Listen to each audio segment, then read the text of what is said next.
Hey guys, my name is Sucharita. This is Film Companion Reviews. You're watching Not a Movie Review, and right now I am not going to be reviewing Guardians of the Galaxy Volume 2.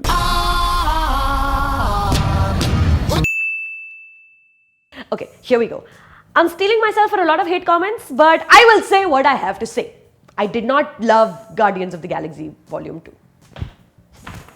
I didn't love it. And because I don't want to give away any spoilers, because literally anything I say can possibly hint at some part of the story, I'm gonna not delve into the story this week. लेकिन थोड़ा सा trailer का recap.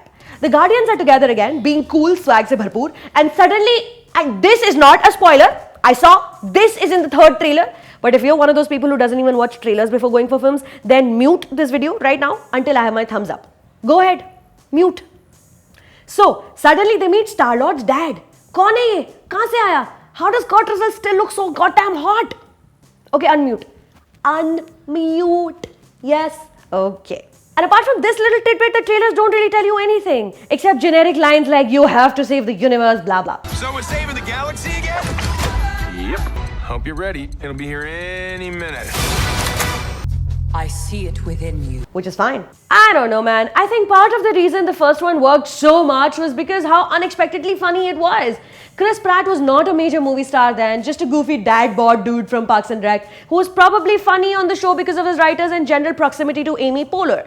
But then he started doing press and we saw the film and I was like, okay, here we are. I might have found Ryan Reynolds Volume 2. Here in the movie though, he's not being Chris Pratt enough. He just seems like constantly on edge, not all there, and not being half as fun as we've come to think of Star-Lord. Or maybe they should have waited for the next film to tell us so much in detail about Peter Quill's origin story. Maybe I'm not as attached to the character to bother really getting to know about its past. Comment and let me know, do you really remember Guardians of the Galaxy 1 and everything that happened with Star-Lord? Really? Do you? Also here, the jokes just don't have the punch they potentially could.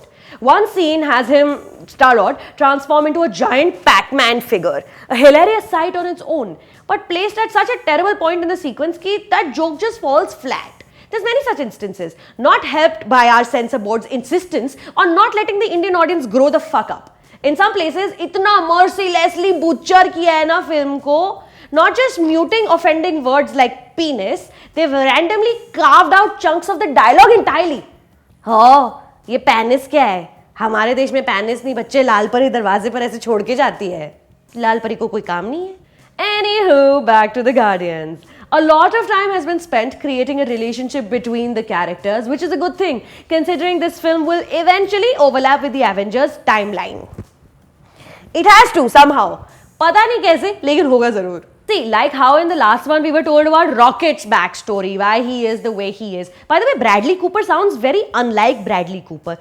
It's interesting. यहाँ पर Gamora and sister Takli Nebula have a rather interesting parallel story. We find out कि Nebula को इतना गुस्सा क्यों आता है. And you might even feel bad for the poor thing. Drax, played by Bautista, has the funniest lines of the lot. You just need to find a woman who is pathetic. Like you. Thanks, buddy. A man who takes everything literally, this character is clearly my favorite. No, wait, I spoke too soon. Baby Groot is my favorite. Not just favorite character in this film. Baby Groot is just my favorite damn thing. That noseless face, big watery eyes, conical head. If Groot doesn't make you want to get married and have a kid or at least adopt a puppy, घंटा कुछ नहीं होना तुम्हारा life में. What a great marketing strategy ना. Vin Diesel से 13 बार बुलवा लो I am Groot और merchandise बेचो $1 million की. Hi, the climax is mad fun though. Everyone has a part to play and they play it एकदम best. ऐसा CGI इन आंखों ने पहले कभी नहीं देखा, my lord. I don't want to attract the wrath of the YouTube comments right here and compare it with Bahubali, but come on. मतलब just come on. And despite all of that, I liked it. Didn't love it. On a scale of 1 to 10, Guardians of the Galaxy has 5 mid and post credit scenes. हर scene के बाद उठ के जा रहे थे लोग सिनेमा हॉल से, but you wait, all 5 are there. अच्छा, when you watch Guardians of the Galaxy 2 ना, sit tight through the post credit scenes and tell me one character you will see on there for like 5-6 seconds, ऐसे मतलब side में credits में, जो आजकल Thor के trailer में भी आ रहा है. कमेंट करके बताओ, I'll tell you if you're right or wrong. And oh here, right here, subscribe, please.